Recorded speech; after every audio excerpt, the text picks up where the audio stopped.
Hey everyone, this is Eric Bond, the founder of Beat the GMAT, and it's my pleasure to welcome you to the Beat the Interview workshop. This is going to be a live mock interview workshop where we have the pleasure of being here with John Frank, who is the co-founder of Precision Essay. And for those of you who are not familiar with Precision Essay, it's a firm that you guys should definitely be familiar with. They're one of the top MBA application consulting and mentoring firms out there. And they put on these live mock interview sessions all the time, all over the world. So we're very lucky to have their time this evening to hear an example of a mock interview with John and our guest today, Jackson, who's going to be serving as our interviewee.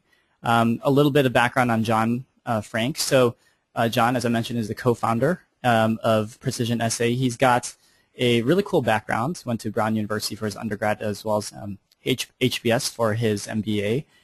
Did a number of roles in a variety of corporate settings, including real estate, but also some entrepreneurial projects and much, much more. So John, he had, looking at his background, he's had a problem that I hope that we all have at one point, which is he got into Harvard, but he also got into Stanford and Kellogg and all these other great MBA programs. And he had to turn those schools down. And I'm sure that one of the reasons why he was able to get so many acceptance letters is the fact that he had mastered his technique and approach towards his interviews. So I'm very eager to learn more, John. Thanks so much for joining us, and I'll let you take it from here. Great. Well, thanks, Eric. In hearing you tell the story, I almost wish that I'd been blessed with a different set of skills, maybe stock picking, or being the guy. A classmate of mine actually founded Yelp.com at HBS. It turns out that that's not my gift. For whatever reason, it seems that my gift is, in fact, the ability to get into business school, the ability to get other people into business school, to share that goal with others. Real quick before we get started, it's true, we used to give these all over the world, these types of live mock interviews, and then, technology is not my forte. And at some point somebody said, hey, John, you idiot, why are you flying to India and China to do these things? You could do it all online. So now, in fact, almost all of these things happen online. The trick is, as it is 8 p.m. here, there are some trade-offs, and you may hear my dog in the background.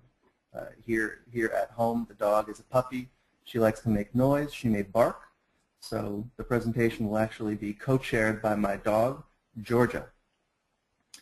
Real quick, just give everyone 10 seconds of background here. We're going to go for about an hour. 30 minutes up front will be the actual mock interview. Then we're going to follow it with 30 minutes of Q&A. You'll notice that all of your microphones have been muted. If you do have any questions, please go ahead and just use the chat window. And we've got a few moderators that are going to be going through all of those questions. Good chance we're not going to get through all of them. But if you have any additional questions, I'm always available. You can shoot emails to me directly, John, J-O-N, at precisionessay.com or info@precisionessay.com. Anyway, as questions come up, I'm probably not going to be able to answer them real time because we're going to be going through the interview, of course. But as questions come up, please just enter them into the chat box. And finally, this actual interview, it's funny, I was talking to Jackson before the call. He said, this is great. I've got a Wharton interview coming up. I said, that's a shame because the one interview prep that this will not be good for is Wharton. As a lot of people know, Wharton has a history of doing unusual interviews, doing almost exclusively situational questions, unusual questions. We're not going to do that on the grounds that every other school tends to ask more general questions, more basic questions, and that's what we're going to do today. So we're just going to go through a typical interview, figure Kellogg, Tuck, HBS, Stanford, and I interviewed at all these places, literally. This is the kind of interview that I received in all these instances. So without further ado, here we go. Jackson, you ready to go, man? I'm ready. All right, brother. Thanks for being a good sport. Let's get into it. So, typically, as everyone I think knows, there are a lot of quote-unquote experts out there. A lot of people that will tell you what you should do, what you shouldn't do. A big part of what we're going to do today, Jackson and I are going to do, is going to involve sort of unteaching a lot of things. We'll probably hear some things that surprise you today, some opinions that are unusual that you wouldn't hear elsewhere. If that happens, that only means that we're doing our job. All right, so question one. And Jackson, the way it's going to work, man, is I'm just going to ask you this question, okay, and you're going to go through and actually answer it, okay? And then as soon as you go through this first answer, I've got a few slides behind this to sort of talk through what went right, what we think we could do better, and mistakes, if you didn't make them, even that other people do make. So here we go, man. Question one. Why don't you go ahead and walk me through your resume? Sure. Thanks, John. So I graduated from the University of North Carolina at Chapel Hill in 2006. I majored in business administration and psychology. And when I finished school, I took a position with a wireless technology venture in Charlotte, North Carolina, which is ESP Systems was the name of that company. And so I then spent 2 years there sort of building the business from almost nothing. I was hired as a sixth employee up to over $2 million in recurring revenue. In 2008, that I was ready to move on from there, and so I resigned amicably to pursue some sort of non-traditional opportunities. So I spent 4 months living and volunteering in Peru. I traveled to about 8 other countries during the next 2 years, and I spent time volunteering full-time internationally and domestically with some nonprofits and some youth organizations. And then since that time, in the late summer of 2010, I relocated to Philadelphia, and I took a position working at the University of Pennsylvania in the Center for Community Partnerships, where I help run programs in public schools in West Philadelphia. And then I also am independently contracted to do writing projects for Krispy Kreme International, the donut company. And so I have both of those things going and have been there for the last year and 3 or so months. Got it. Great. Thank you for that.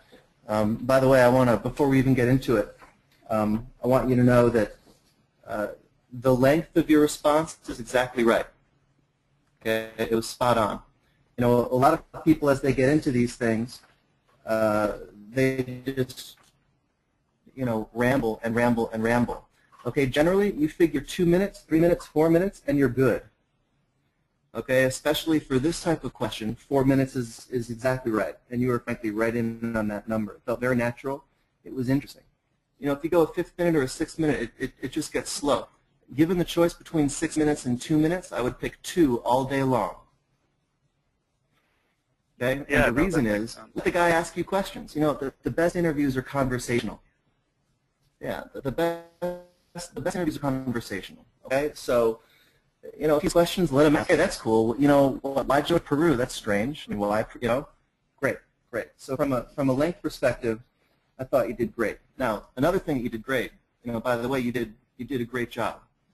Another thing that you did was you talked about work, which is very appropriate. A lot of people lose their way. Walking through your resume, and before you know it, they're talking about extracurriculars. They're talking about, well, I was born in a small town on a small farm in, Iowa. It's not relevant. Okay. The fact that you started with work is perfect. Now, there are 2 versions of this question, right? The first one is walk me through your resume. The second one is tell me a bit about yourself. Okay, that question is just a little bit different. Now, the only difference, though, is 15 seconds, 30 seconds up front at the beginning of the question. Okay, tell me about yourself. All right, start with the small town. Fine, I get it. Tee it up for 15 seconds, 30 seconds, but that's it. Okay, you did it exactly right. Walk me through your resume. You started in college and you went in order. Perfect. Perfect, perfect, perfect. All right, now here's thank you. Good. So far, so good. Now, here's where I think we could do a little bit better. To me, listening to you speak, it sounded like you got some incredible experiences. Okay? I mean, I love it. I love the fact that you've traveled so much. I'm looking at your resume, which this interview, by the way, the interviewer may or may not do. You've got some great international experience. There's no question. What was missing, and this is maybe the hardest thing to piece together, is logic to it, order to it. Why why did you start, I mean, you mentioned psychology. Why did you start at a wireless startup, of all things? Okay, why did you decide to pursue a non-traditional background? There are a lot of different types of non-traditional backgrounds, right? You could have gone to be a baseball player. You could have gone to be a dog breeder.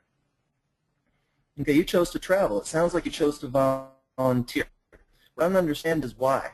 Now, remember, this guy has got your resume.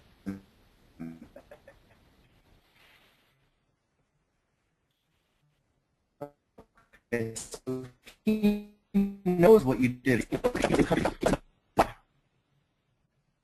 I'm getting feedback that, all right, I gotta repeat myself here. So what we don't know is why. What we don't know is why you did these things. Okay, why did you decide to travel? Why did you decide to go to Peru? Now you're writing for Krispy Kreme. I don't get it. Does that make sense, man? That we're losing a little bit of the why. No, that makes perfect sense, and I think that's really helpful. Good. Now let me. Okay, good. Let me go to the next. And this is my last point, and then we could maybe talk a little bit more. The last point here, and it's relevant, is the fact is, remember, this guy's got your resume, which means he knows what you did everywhere. He doesn't know the transitions. When we're in interviews, we need to discuss the transitions. Okay, very important, because he knows what you did. He doesn't know why you chose to go travel. He doesn't know why you chose to start writing for Krispy Kreme. It's all very strange. Okay, I don't understand it. The reason is the slide indicates.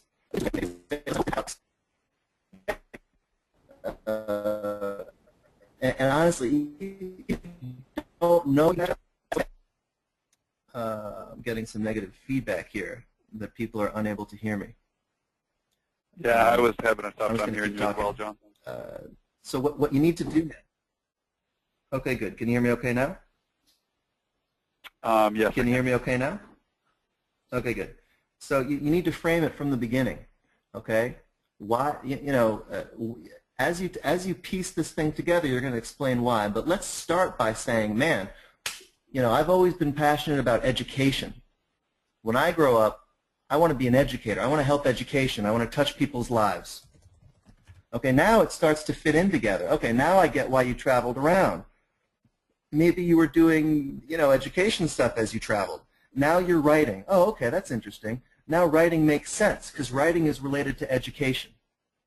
Okay, whatever it is, that there needs to be a theme. There needs to be something that binds this together, or else it's just random. It's just all over the place. And you have all these incredible experiences, but what you haven't proven to me is that you've got your, I'm tempted to use a curse word, you've got your act together. You know what you're doing. You're making smart decisions. And they all relate to whatever hypothesis it is, you're proving it. You're doing what you want to do. There's a logic, there's a method, there's a career arc.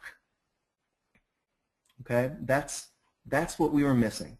Got all these great experiences, but I need one theme that will unify the entire thing. Does that make sense? Right. No, that does make sense, and I think that's really helpful. All right, good. Then without further ado, and I know we're going to be fading in and out, so everyone just be patient with us. Sounds like the technology is not as good as we would hope. But let's move on then to question 2. And by the way, question 1 and question 2, I guarantee you every single person on this call, every single person, including Jackson, including me when I interviewed, we are all asked all of these questions. Question 1, I guarantee you there will be some version of it. Question 2, I guarantee you there will be some version of it. Okay? So with that, Jackson, you're on, man. What are your career goals? Great question, of course. And so the way I think about this is I have thought about my long-term career goals and then sort of banked them up for my short-term career goals. So throughout my experience, there have been sort of 2 themes that have continued to appear. One is I have a strong interest and experience in entrepreneurship, and the other is I have a lot of experience working with young people in a variety of youth development settings. So my goal for the future is to bring the two of those together in a way and create my own social enterprise that's aimed at youth development. And so my long-term goal is to start my own organization and to sort of use some of my entrepreneurship skills to do that. And then in the short term, in an effort to prepare myself to do that, I have been looking at, for instance, Pew Charitable Trusts has an economic mobility project that I think offers, would allow me to get some insight into some ways to be more impactful as a leader. And then I've also considered doing some social sector or public sector consulting to continue to sort of round out some of the leadership skills that I think will be necessary to run my own enterprise. Okay, good. Now going back to just before we get into the details here, going back to what we said before. To me, that answer was just a little bit short. Okay, I want you to hit 2 minutes. Otherwise, the fear is the guy thinks you haven't thought these things through clearly enough. And as we get into this, by the way, I think it all does sort of make sense now. If I had heard some version of that during question 1, that would have made things a lot clearer for me. But there's a little bit of information that I want to try to fill in here. First is, a question that we oftentimes have is, well, gosh, I don't want to repeat the exact same thing that's in my application. Okay, I'm here to tell you that it doesn't matter. Okay, even if this interviewer has read your application, it doesn't matter. He's also read lots and lots of other ones. Remind him. Okay, tell him what your career goals are again. Okay, don't worry about repeating yourself. Repeating yourself is actually great here because it shows how clear you are. Okay, the second thing, and this is more of sort of a pitfall to look out for, is a lot of the time you will be chatting with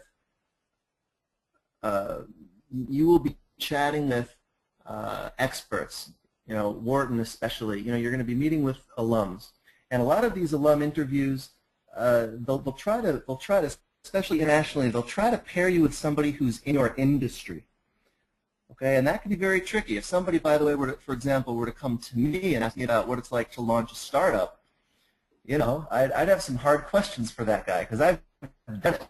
If someone asks me about real estate, I'm going to beat that guy up because I want to see how good he is. Okay? Why is this relevant? Because if you know the guy's name who's going to be interviewing you, do yourself a favor and do a little bit of research. Figure out what his background is. Okay? If it turns out he's in the computer business and you're not, they won't expect you to be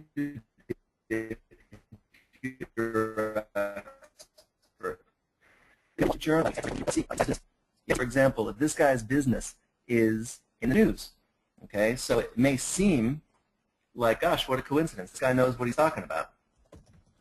But in fact, you've done a ton of research. Okay? Now, a little bit more specifically, the thing, Jackson, that you did great was you start. That makes a lot of sense.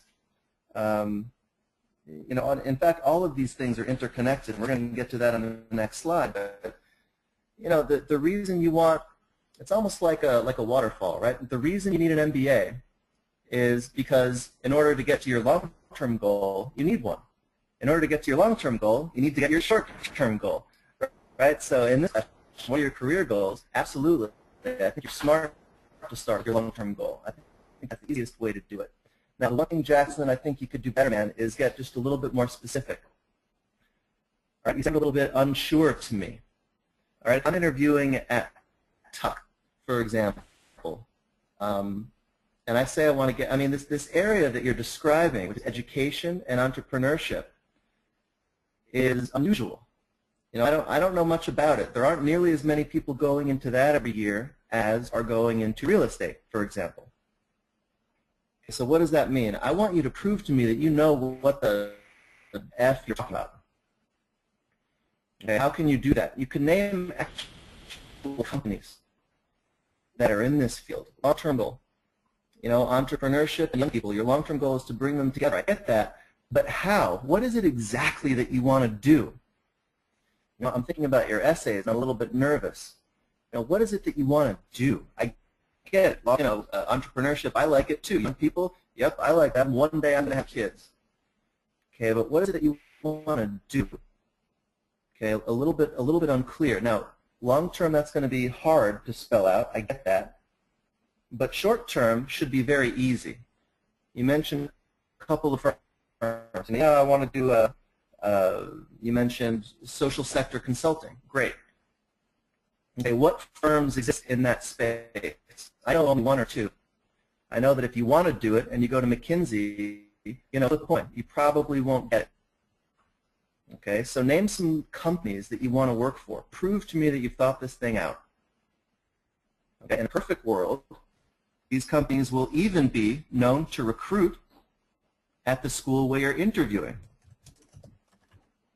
Okay, so let's try to sharpen this thing a little bit. And if you're in at 90 seconds right now, Jackson, you know, you fill the details in the way that I'm describing it. And that'll get you to your 2 minutes, to your 3 minutes. It'll be comfortable. Okay, but I want more specifics. I want you to prove to me that you've done your research, that your goal is not just a fantasy, especially in I mean, everyone wants to save the world, right? Everyone wants to help people. Okay, but you're different. You've actually thought it through. Okay, very important. That's what I want you to do. Now, the last point that I want to make here on question 2 before moving on is, like I said, everything's connected. Okay, it starts with the long-term goal. Okay, but to get to your long-term goal, you need a short-term goal. To get to the short-term goal, guess what? You need an MBA. Okay, so what we tell people is, if the guy asks you your career goals and you end up talking about why MBA, that's okay. At the end of the day, the reason you need an MBA is to achieve your career goals. Okay, so I was almost expecting, Jackson, since you're doing a good job, to get into this a little bit. And my comment was going to be, that's okay that you did. Okay, why MBA? Very, very linked to career goals. Totally okay if there's overlap in your responses.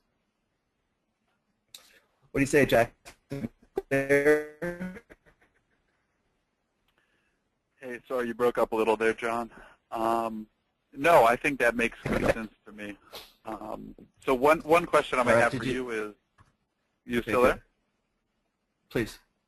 Yep, go ahead. No, I think that makes good sense. One question I had for you is, I was curious, you know, if I have this long-term goal that I'm very sure about, and then let's say maybe I've explored, you know, these 2 different short-term goals or paths to get there. Is that okay, or would you suggest choosing just one and sort of, you know, sticking with it to show that I'm very sort of focused on what I'm doing? You know, it's a good question. You're saying if you would have more than one short-term goal, is that reasonable? Or more than one potential path to my long-term goal, if that makes sense. Yeah, I think that is reasonable. You just need to be careful. If you do want to present 2 options, more than one path, okay, I would present them just to show that you've got your act together. I mean, listen, I know that you don't actually know exactly what you want to do, and you know, and I'm probably 10 years older than you, and I don't know either, and that's okay. But at the end of the day, what you need to do is make it clear that you've thought this thing through very carefully. So if you have 2 ideas, what you might do is list them. You know, hey, well, you know, what I want to do is this, and describe it. Now, you might describe the second thing as the safer plan, as a backup plan. Right. No, that makes sense. Okay. So listen, you know, my main goal, you know, listen, I'd love to start, you know, I'd love to start a venture right out of school. I'm going to enter the, you know, Tuck business plan contest. I'm going to do this and that. It's going to be fabulous. You know, I'd love to raise some money and do whatever. But listen, I realize that that's risky. Good chance that doesn't work. Frankly, assuming that it doesn't, you know, I'd love to look at this company or that company, company X or company Y. They do, you know, great consulting in the area that would give me the background that I need, blah, blah, blah. See what I'm saying? Right. No, that makes sense. Thanks. Okay, so so show that you've got more than one idea, but show that at least you have a sense for which is more likely. That's all. Right. Okay. Okay? All right, cool, man. Let's move on. Question 3. And again, this, I promise you, every question up until now, we've only got 6 in the whole presentation. Every single question you're going to be asked at every single school. This is to everybody, not just Jackson. So let's get into it. Why MBA? Why now? Why our school? All of it. So for myself, I've found as I started thinking about an MBA degree, it became apparent to me relatively early in my career that there were things that I just didn't know and that were holding me back. I was in my first position at ESP when we were, raising money and doing some of those things. I was able to participate in investor meetings, venture capital meetings, presentations, and things like that. And sort of along the way, I had a feel for the numbers we were using and, at some point where they came from. But I never felt like I had a real grasp of some of the financial calculations involved. And I don't know that I ever could have produced any of the figures myself. And so I think, as I think about my career going forward, I think the ability to have a more complete mastery of finance, structures, financial structures, things like that. I think that would be really valuable and sort of critical to help me sort of reach the next level in my career. And in addition, I think that I could firm up or sort of learn more about institutional leadership, leading companies themselves. I have a lot of experience with interpersonal leadership and leading groups of people in different settings, but not a lot leading, group or division or, product management and sort of leading in a business setting. So those have driven me to pursue an MBA degree, and I think in doing so could help, take me to the next level. As far as why now, I think, at this point I feel that I've gained enough experience to have a very sharp focus on, where I want to go and what I want to do. And I think the fact that I now have that from some of my diverse experience makes this the right time for me to really sort of jump ahead in my progression. And as far as why I would like to go to your school, John, let's pick a school, man. Let's talk about Tuck. That sounds great. Well, some of the things that jumped out at me about Tuck, when I visited the campus, I just really felt the intimacy there. I know it's a smaller program. The folks I met were exceptionally friendly. I had an experience when I arrived with one of the employees at the school who, helped me get around. I was clearly lost and sort of had never been to the campus, so very helpful. In addition, some of the programs that I've looked at Tuck, or I'm familiar with at Tuck, I think really suit my personality and my learning style. So I know the first year project is sort of a hallmark of the Tuck experience, and I think that would work well for me, as I've always found this sort of experiential or immersive learning to be, extremely valuable to me. In addition to that, I'm really attracted to the commitment to leadership development at Tuck. I had a chance to read about the way that they craft personal leadership development plans for students. And I think I would love to sort of take advantage of some of those opportunities to work very closely with mentors to continue to develop my leadership skills. So that's the way I think about it. I think Tuck's the right place for me, and I think now's the time. Good, man. Well done. I'll be honest, dude. you're doing a real good job. You sound very comfortable, and I think you will have nailed every single one of the points that we're about to make. Just the same, let's get into it. Yeah. And by the way, for everybody, we're going to take just a 2-minute break after this question, and we're going to pick up. But first, let's get into it if we can. So first of all, it's critical that you prove your need for an MBA. People who don't need them, the school doesn't want them to go. Okay, and this is something that Jackson just nailed. You know, I'm out there, I've seen what I can do, and my experience has proven to me what I can't. I need this to. Okay, that's exactly right. Right, you want a long-term goal. In order to get, you need stuff.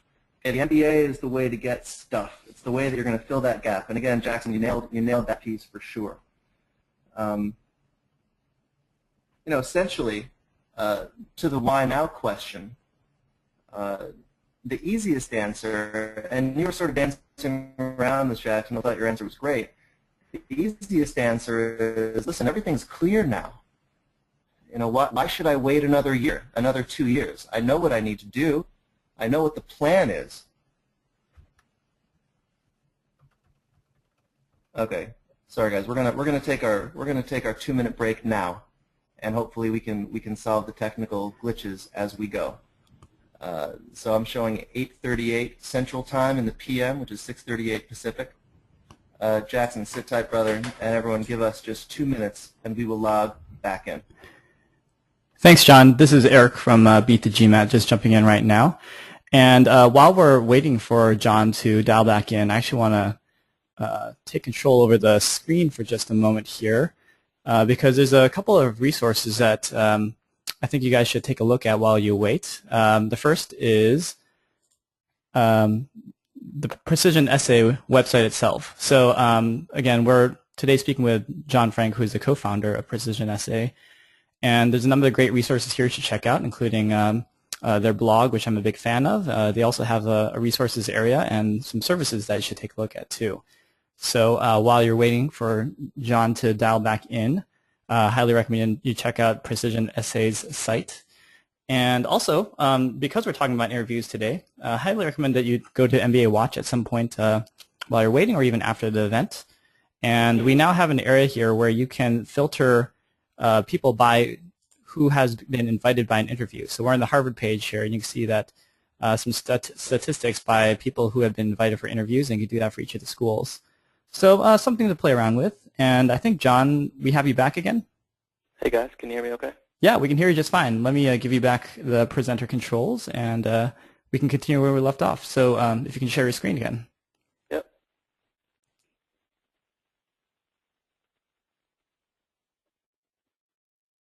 All right, can everyone hear me okay? Hopefully. Can everyone see my screen okay? Perfect. All right, Jackson, we're back, man. Anyway, so real quick, this idea of why now? Well, it's because there's no reason to waste any more time. Everything is clear now. Any more time spent doing the same thing is going to be time wasted. You're not getting the skills that you need doing what you're doing. So why keep doing the same thing over and over and over again? Okay, the why our school question. You know, it's interesting, we talked about Tuck. Back when I was applying to business school, and I got into all these fancy schools, but I got, and this is a secret I don't share with a lot of people, I was actually waitlisted at Tuck, okay, before I got in. Why? You know, I recently reread my essays now that I actually know what the heck I'm doing. The truth is that I hadn't really made a convincing sell at all. You know, it was mostly cut and pasted. You know, Tuck is very unusual, and this is something that Jackson and I talked about, something that Jackson and I have both experienced.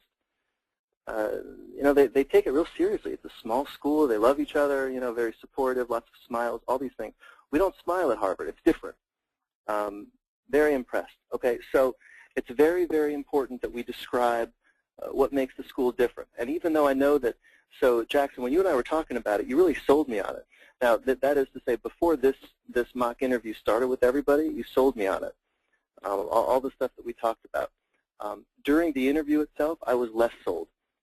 Okay, part of it is, one of the things that we need to do is to list, we need to rattle off proof that we've done our research. Hey, I love this program. I love that program. I sat in on Professor X's Y class, blah, blah, blah. Okay, you gotta show that you have that in your arsenal. Okay, now, all that being said, there are two main ways to prove fit. You know, we try to turn everything into a system so that we can teach it. Two main ways to prove fit. Okay, one is academic and one is cultural. Okay, academic, you know, that's easy. List courses, name courses, professors. Okay, every school likes to think that they're different. Every school likes to think, you know, in fact, we tell our clients, go to the best school you can get into. You know, forget all that stuff. But you don't tell the schools that, of course. You tell them, you know, man, you know, I'm a finance guy, and a lot of people don't know it, Mr. Kellogg, admissions officer, but Kellogg nails it in finance. I can't wait to take Professor so-and-so's finance class. Wow, that's going to be great. And they're going to say, wow, good for him. He knows how good Professor so-and-so is. Okay, drop names of courses, professors. Prove it. Prove it, prove it, prove it. The academics suit me perfectly. Every school has good departments. You know, we're talking, let's be honest, right? We're talking top 5 schools, top 10 schools, top 15 schools. Okay, whoever's in charge of the finance department at Kellogg, I promise you, he's smarter than 99.999% of people you've ever met before. That guy knows what he's doing. Okay? Prove it. Prove that you know that academically you're going to be in good hands here. Okay, the other obviously is cultural, not just academics, but culturally. And this is something that I'd hit even harder if I were you, Jackson. Gosh, you know, Tuck, it's really different. You know, I walked around, you know, you read that every, you know, it's a small environment, but you know, everyone knows everybody here. You know, it's the kind of thing that you don't really feel until you experience it. And that's just, gosh, that's just so powerful. Okay, this example here on the slide is about Kellogg, right? You can't just cut and paste this stuff from school to school, from interview to interview. Why? Well, because if I'm doing an alumni interview for HBS, which I used to do, by the way, before I wasn't invited to do them anymore, I can't imagine why. You know, if somebody started to talk to me, gosh, it's about the, you know, collegial environment, it's about the atmosphere. You know, no way. We don't have that at HBS. If somebody said, man, you know, it's because everybody, it's because of all the, you know, goddamn teamwork. You know, that's not true. Okay, we didn't do one team-based project, literally, not one. I didn't do one project, team project at HBS. But at Kellogg, it's the exact opposite. You don't do any projects that are not team-based. Anyway, culture is important. Culture is important, okay? Just trying to think. I think that pretty much, oh, here. Well, Jackson, you tell me, man, is that helpful? Yeah, that is helpful. Would you, as far as the YR school thing, would you suggest picking either the academic cell or the cultural cell, or trying to do like a little of both? Got to do both. Okay, great. Got to do both. I mean, if I had to, I mean, I'd say 2/3 academic, 1/3 cultural. Now remember, it's not academic like I want to study math, right? It's academic like, listen, I know what my career goals are. And, you know, in my toolkit, right, I've got A and B and C, but I need D and E to get to level F. Okay, so it's not about I like academics. It's about I need to build these skills. Okay, and I'm gonna get some of that. I'm gonna get a lot of that in the classroom from my classmates. Exposure to markets, exposure, you know, stuff, academics. Okay, but of course it's business school. You don't go there to learn. You know, you go there to be productive. So yeah, you got to cover both. You have to cover both. Okay, great. That's helpful. Make sense? Yes. All right. Cool, man. Let's move on. And this is something, Jackson, that you and I talked about briefly before. You know, I hear you, man. You know, you've got these great goals, but I'll be honest. What happens if you don't get into an MBA program? What would you do next if you get, God forbid, rejected? And by the way, I should say that this is the first. Actually, last year was the first time that our clients told us that they were being beaten up on this. You know, hey, man, you said you wanted to do private equity. You said you wanted to do banking, whatever. You know, what if you don't get your MBA? You know, forget getting a job after your MBA. But what is your backup plan if you don't get into school? So, Jackson, I would put that question to you. Right. No, that's a great question, and one that I think we're sort of all forced to face with the way things are at this point. For me, I think that I will, one of the short-term goals I mentioned was, working with a charitable trust. And so I think if I were not to get into an MBA program, I think that I would still pursue that goal, but sort of recognizing that the roles that would be available to me would be, limited quite a bit. I think, where I could possibly achieve, or, be hired for a more senior role, post-MBA, I may be forced to start in a more junior role now and attempt to sort of work my way up in sort of traditional way, if that makes sense. So I think that's what I would, I think that's how I would go about that. What about, sorry, go ahead, go ahead. I was going to say, I think it would be, I think in the long run that I would find that was a harder road, and I would have to sort of try to acquire some of the skills, along the way that I could have acquired, more efficiently and more rapidly from an MBA, if that makes sense. Okay, good. It's a good answer, man. A couple things, though, real quick before we run through our slides. This is where I still feel like you haven't done your research. I want you to list names of companies. I want you say things like more junior role versus more senior role. It sounds very general to me. It sounds like one might be able to answer that no matter what school, no matter what goals, no matter anything. I'd love to know the names of some charitable trusts. I'd love to know what roles you're talking about. What types of jobs do people get at charitable trusts? I don't know. Do you? It's a rhetorical question. The point is, prove to me that you know what you're talking about. Okay. The other thing is, my question, I think, I may have answered it poorly, but my question was, what happens if you don't get into an MBA program? Or the short-term job after school. And we're going to cover all these things. The trick, of course, is that schools want you to get a job.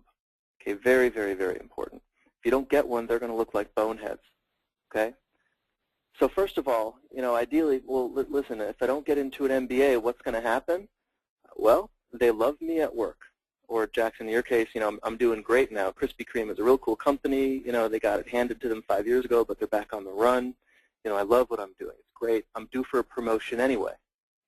Okay, but I need an MBA. If I don't get in, I'm gonna reapply. I'm gonna look hard at my application. I'm gonna make it better. I'm gonna get in next year. How about that? Okay. Now, if you don't get the short-term goal job, there are a lot of different ways to go about it. Jackson, in your particular case, I might have said something like, well, gosh, I want to end up doing something in the social sector, social something, NGO, blah, blah, blah. But honestly, it may not work out. Those jobs are hard to get, especially, ones I've got a family, maybe, I need to support. I can't just go and work for the city of whatever. I may need to work in the private sector for a few years, and that would still be very valuable experience. Maybe, I get to the social piece later, if need be. Of course, I need a job. Any consulting job would be great general management experience. Okay. Another more general point here is, maybe it's not McKinsey, but it could be Accenture or IBM. All these places recruit at HBS, and these are fancy places. Maybe it's not Google, but Yahoo is hiring. The idea is, I'm going to get a job. Okay, schools have never been so concerned with, are you going to get a job? The answer's got to be yes. It's got to be yes. I'm going to get a job. Okay, or I stay where I am now. Okay, if I don't get any of these fancy short-term goals, I'm going to go back to Krispy Kreme. I know the CEO. Nothing would make him happier than promoting me to vice president. I don't want the job. It's boring. I'm not learning anything. See essay number 2, but that's always an option for me. Right. And I think, Jackson, what do you think? Helpful? No, I think it's definitely helpful. And this was actually one of the questions that I had probably spent the least time thinking about, when compared with the others. So sure. Well, yeah, and it's that's good. Frankly, it's a good thing to think through. whether or not you're asked this, it's a valuable exercise. It's funny, when I'll go real quick here, but when I applied to HBS, I told them what I thought they wanted to hear. And I didn't actually think I was going to go back into real estate, but I did. If I had written down my backup plan, that's what it would have been, and that's what came true. Anyway, point is, it's a valuable exercise. All right, I got 2 more questions here, and then we're going to open it up to some general Q&A. All right, Jackson, here's a fun one. Why don't you describe a couple strengths for me and a couple of weaknesses as well? Sure. So I think when I think about the things that I do well and struggle with, or that I found to be strengths and weaknesses, I think sort of the diversity of my experience has brought out or created a flexibility and a creativity in problem solving that I think has proven to be a real strength for me, because I've had to sort of address pressing issues in a startup environment, in international environments, in an urban education environment, and then in a like consultant sort of writing environment for a leading corporation.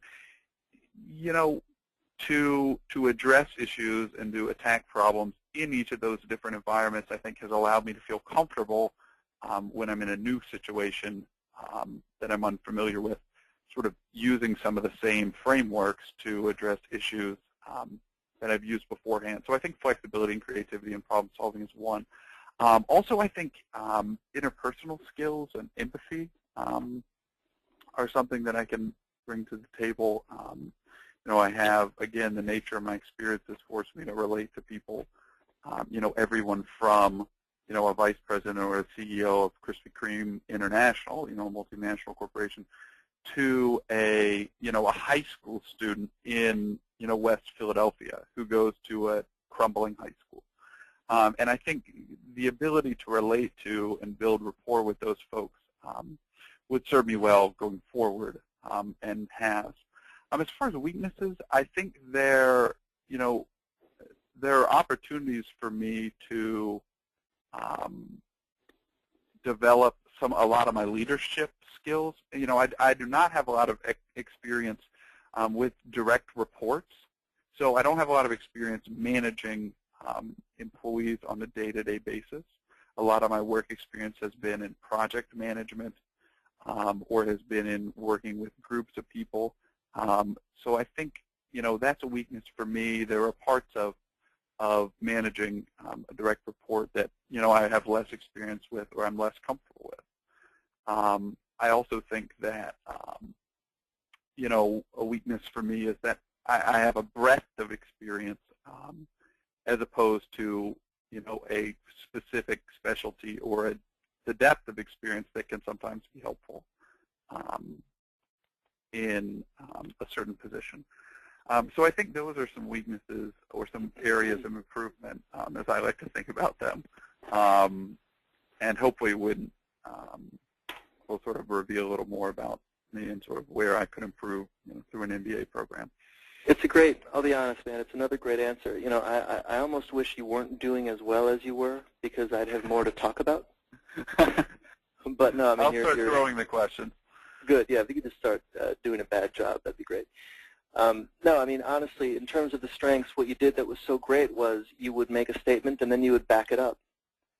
It's one thing to say that you're a problem solver, one thing to say that you're interpersonal skills, but then you backed it up. You talked to the CEO, and within, 6 months, you were dealing with inner city kids, doing, education, whatever. It's great. It's great that you're able to back those things up. I do want to talk a little bit about the weaknesses that you chose, which, by the way, again, it was very smooth. I mean, it sounded just fine. To the slides, though, strengths are easy. I'm not in love with, I mean, Jackson, you're so smooth, you sold it. Generally, though, business schools want people with leadership potential. The idea of citing leadership as a weakness, you pulled it off, but I wish you hadn't. I want the other 50 people on this call to know that generally I want leadership to be a strength. and not a weakness. And that's not just for HBS, not just for general management programs, but leadership is sort of what it's all about. So I would tread lightly there. Now, weaknesses, however, are tougher. Okay, and here's the best system that we know to come up with good weaknesses. The first thing is you need to come up with actual weaknesses. Nothing, and you did this, Jackson, nothing, though, is more pathetic than a guy that says, you know, oh, my weakness is, you know, I'm a perfectionist, or my weakness is, you know, sometimes I'm too good for my own, I'm too smart. You know, a sign of maturity is recognizing your own weaknesses. So, you know, you nailed that part, Jackson, too. You did great. But here are the best weaknesses that we can come up with. You know, if one of your strengths, for example, Jackson, was interpersonal skills, a logical weakness might be something that's related to that. Okay, we like weaknesses that shed light on your strengths, weaknesses that make your strengths seem stronger. Okay, so if a strength is interpersonal skills, a weakness might be that you're afraid of confrontation. You're such a people person that you find it hard to say no to people. Okay, that would be logical. You know, as the guy's listening to you talk, he says, "Oh, that is, yeah, that would make sense. If you know, if he's got interpersonal skills, sure, he might have that problem." Let's say that you chose leadership. You know, you're a great big picture thinker as a strength. A logical weakness might be, you know, I'm so good at the big picture that I suck at details. You know, I just miss things. And this is true in my case, John Frank. I'm horrible at details. You know, I don't even know how to turn on my computer. But I can come up with some pretty cool ideas. You know, it's logical that a leader might not be so good at details. So, you know, when the people on this call are thinking, man, how can I come up with a weakness that makes sense? Our advice is pick a weakness that sheds light on one of your strengths. Okay, something that supports the broader picture that you're painting. Does that make sense? Yeah, no, I think that makes great sense. Okay, cool. So it's always hard to tell when you're looking at weaknesses. You know, what is an acceptable weakness and what is, you know, going to be viewed as a character flaw or something like that. That's it. So pick a weakness that makes your strength seem stronger. You know what I'm saying? Yeah, no, that sounds great. All right, great. We've got just, this is our last one, so just another minute or two, then there are a lot of questions here that I know we want to get to. Any questions for me? Jackson, you did a great job in this interview. Congratulations. I'm going to do everything I can to get you in. Before we're done, though, anything you want to ask me or, you know, anything about Tuck or whatever? Yes, no, I had a couple.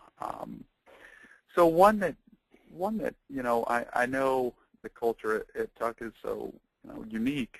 And so I didn't know if in your experience there, you know, if you found particular personality traits or characteristics that you found to be integral to success at Tuck, or things that are, you know, when you think about successful folks and less successful folks, what you think is separating them.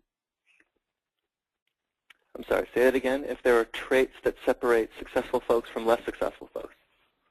Right, and that's certainly only in the context of Tuck. You know, I know the specific culture. You know, what kind of people do you see succeeding there versus the folks who are being less successful? It's a great question. Let's pretend that I answered it to your question. Good. Well done. Next question. That was a great answer, John. Thanks for sharing. Thank you. Thanks. Yeah, I've perfected that through the years. I've been doing this a long time. Could you talk about some of the advantages that you've noticed about the general management curriculum versus, you know, I know some of the other schools have specific concentrations, specific tracks, and so I didn't know if you found things about the more general curriculum to be valuable to you that maybe, you know, someone else wouldn't consider. You know, it's a great question, and I do want to address all of this stuff. You've asked questions that don't fit into, again, I'm trying to make this teachable, Jackson, right? So I'm trying to come up with approaches that I can teach to everybody on this call. Both of your questions have sort of fallen outside of the lines of what I'm about to teach, but I do want to address, your questions are very thoughtful, and I like them. If I had to come up with a flaw, however, my concern is that these things that you're asking him might be construed as things that you should know already. Right. You know, describe the traits that are to be successful at Tuck. Honestly, man, it's your job to prove to me that not only do you know what those traits are, but that you have them. Do you know what I mean? Remind me, I was taking other notes. What was your second question again? I remember I had the same comment. It was about sort of advantages of the general curriculum. Right. So what I want from you is to tell me in the interview at some point, man, general management curriculum is for me. I know my strengths, I know my weaknesses. That's what I need is general management, given blah, blah, blah, blah, blah, blah, blah. So that's the one thing. I mean, I think you're fine. You just sound so smart. Like, I think you're fine with your questions. But one thing for the benefit of everybody on the call, your job is to sell yourself as these things to him. Asking him, what the key is to success, asking him if he likes the general management curriculum, makes me just a little bit nervous because you've got to be selling the crap out of yourself. Hey, man, I know that general management is the way to go because X and Y and Z, right, to your second question. And, I know that I have traits A, B, and C to the first question. Now, let's get down to it, and I'll ask you some other questions. Do you see what I'm saying? Yeah, great. No, that makes okay. sense. So I mean, again, your questions are good, but this is something that a lot of people do. They ask things that they should either know or things that they should be selling in themselves. So just a couple quick comments here. Generally, the interviewer may try to do what I did, which is, hey, man, good work. I'm going to put in a good word for you. Just real quick, do you have any questions for me? The key is don't let your guard down. This is very much part of the interview, and a good interviewer will try to make you think that it's not. Okay. Next comment here. Again, if we're trying to teach, okay, there are two types of questions that you can ask this guy. One is a personal question about him. The other is school-specific, about the school that he represents. And we're going to talk about both of them. First of all, a personal question. Alumni interviews especially, they love to talk about themselves. Everyone thinks that they're smart. Everyone thinks that they're important and that their story is worth telling and retelling and re-retelling. Okay, so if you're doing your job, this interview is a conversation. So ask him something that gets him talking about himself. Okay, you did some research on LinkedIn. Okay, and you know that this guy switched from accounting to marketing. Okay, so hey, ask him about that. Hey, did you find that Tuck was a good place to do? Was it amenable to your career change? I noticed you did. You used to have a different background. Okay, say something to get him started. Something that opens up the dialogue. People love to talk about themselves. Okay, school-related questions. You want to ask something about Tuck. So, how do you ask something that proves that you're smart, something that you shouldn't know already? Back to our other comment. There are actually a couple ways to do it. Okay, one is ask about something new. Ask about something current. Hey, I read that you guys are building up a new campus in China. I read you guys are building up a new campus in Abu Dhabi. What's the latest there? Is it, have you been there? Do a lot of people use it? Something new, something current, something that they won't expect you to know already. For example, what you don't want to ask is an HBS guy, hey, tell me about this quote-unquote case study method, because that's old news. You should know that already. Well, what could you possibly not be expected to know? Well, of course, something that's very current, okay, or for that matter, something where the answer doesn't already exist online. Okay, don't ask something that you know the answer to because you found a smart web link that answered it for you. Ask something, even if you know it, even if you know the answer to the question. If you know it's a good question, ask it anyway, so long that it's good, so long as it's not something that's very obvious. All right, Jackson, what do you think? Helpful? No, I think it's definitely helpful. Okay, good. I think Good. Just a couple quick parting thoughts, and I know I'm blowing through these last.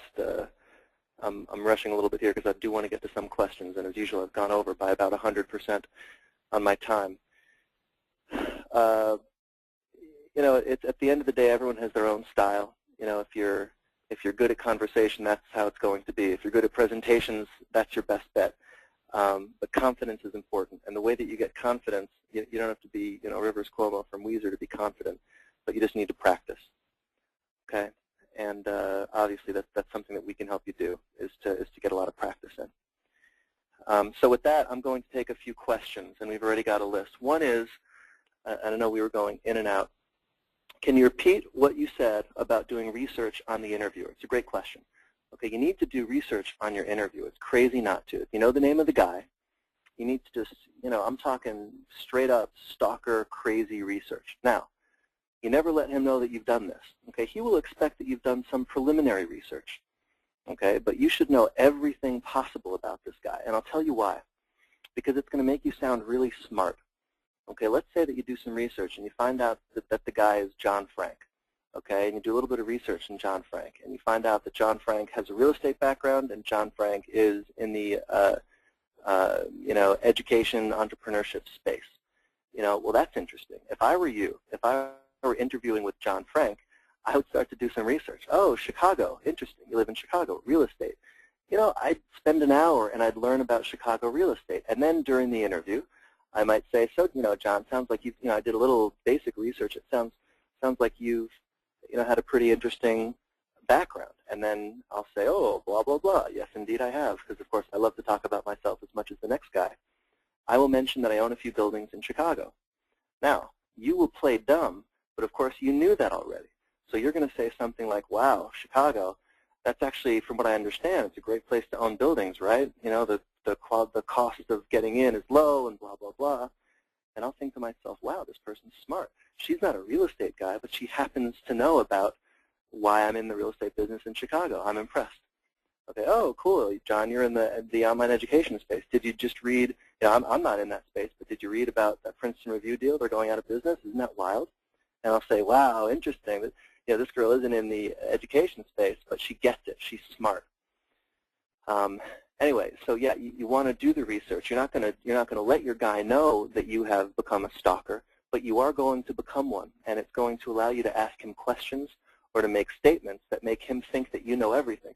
In fact, you don't know everything. You only know things that are related to him, things that are related to his business, but he will be impressed.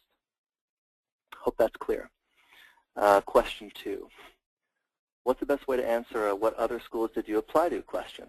I've heard that Johnson asked that often. It's true. And this is something that we've answered quite a bit for people. Here is the strategy. And for some schools, it's easier than for other schools. All I can tell you is the strategies that we've been successful with our clients through the year. And here's how it goes. Okay, you're interviewing at Wharton. Okay, and they say, better yet, you're interviewing at Stanford. Okay, and they say, well, what other schools have you applied to? And you say, well, listen, I want to be in California because X and Y and Z, and I'm a startup guy. So you know what that means, man. I only applied to 4 schools. Stanford, Haas, USC, and UCLA. Obviously I want to go to Stanford. It's a no-brainer. Okay, here's another example. You're applying to, you're in a Wharton interview. Okay, and they say, hey, what other schools have you applied to? And you say, well, listen, I'm a finance guy. Okay, so I'm only applying to the best finance schools in the world. I don't need to be surrounded by a bunch of, I'm overstating here. Okay, you wouldn't actually say this, but I don't want to go to Stanford. I'm not in love with startups and that culture. I only applied to the best finance schools. Wharton, CBS, Booth. Okay, and obviously of those 3 schools, Wharton is the best. This is my top choice by far since I'm a finance guy. Okay, do you see what we're doing? We're making these people think that within the universe that you've selected, they are the best school for you. Okay? The reason you do that is twofold. There are 2 traps that you fall into if you're not careful. Okay, the first trap is, you're in a Stanford interview, and he's like, where else have you applied? And you list a bunch of like 2nd-tier schools. Oh, I applied to UCLA, UNC, blah, blah, blah, blah, blah. He's going to think, well, geez, this guy isn't good enough to go to Stanford. Did you hear that list? I want to throw up. Okay, the opposite case is also true. It's the opposite pitfall, right? It's, you're interviewing at UNC Chapel Hill. Amazing school, by the way, wildly underrated, especially in real estate. And they say, where else have you applied? And you're like, well, Harvard, Stanford, Wharton, and Booth. This guy thinks to himself, oh, no. This guy's not going to go here. He's overqualified. If we let him in, our yield is going to suffer. Okay. Anyway, so that's the other piece. I hear we're losing Jackson. Jackson, thanks for everything, man. It was great. It was great. We really appreciate it. And let's do just, I think one more question is fine here. It's already, what, 11 after or so. Anyway, I hope that answers the question, how to answer that difficult, what other school are you applying to? You don't want to fall into either of those pitfalls by listing schools that are too good or schools that are too bad. You want to find a solar system. You want to find a constellation of schools. You want to find a subset. Hey, I'm only applying to these schools, and of this list, obviously, Stanford's the best. Booth is the best. Hey, I want to be in Chicago, and I'm a finance guy. So, is it Booth or is it Kellogg? I only applied to 2 schools. Obviously, it's Booth. Okay, third and final question, folks. Any tips on questions like, is there anything else you want to tell me about yourself? Are there any questions you wished I'd asked you? It's a good question, okay? And it leads to our general approach to interview prep. Here's the way we look at it, guys. And, Wharton asks a bunch of situational questions. You never know what everybody's going to ask, and you can't. And that's okay. I'll tell you why. Because if you do what we tell you, you're always going to be prepared no matter what they ask, okay? And here's how it works. Okay, you know what your greatest hits are. Okay, when I was a kid, we used to buy CDs, okay, less and less. Bob Marley. Everyone had this Bob Marley album, Legend. Okay, I guess he has other albums, but no one has any other albums. There's this idea of a greatest hits album. This is what you need to think about when you go into your interview. Okay, you've got 4 stories. You've got 5 stories from your background. Okay, no matter what these guys ask you, you need to tell these stories. Okay, whatever the fun facts are, whatever they are, you need to deliver this information in the interview. Now, the guy asks you, describe your greatest failure, describe your greatest weakness, describe your greatest team moment, describe your greatest leadership moment. Okay, what I'm arguing to everyone on this call is you should, as you prepare, you should be able to tell the same story, 80% of the same story, to answer each of these questions, all of these questions. Okay, sure, 10% of it needs to change, maybe 20% of it needs to change. But no matter what this person asks you, you know what information you need to deliver in this interview. Okay, if he says, hey, what's your favorite fruit? Okay, you're going to say, well, it's a banana. Let me tell you why. And then you tell him your leadership story, but because you're also smart, okay, you get into the fact that it's important to have a thick skin, and I don't even know what it is, but the point is you have greatest hits. Okay, this person says, back to your question, what is there, is there a question you wish that I had asked you? Okay, at that point you scan back through this interview. What story have I not told? I've gotten off 3 of my 4 greatest hits. Okay, but I've left out my 4th one. Well, gosh, I need to tell the story about the time that, I took a job with Krispy Kreme, whatever. Fine.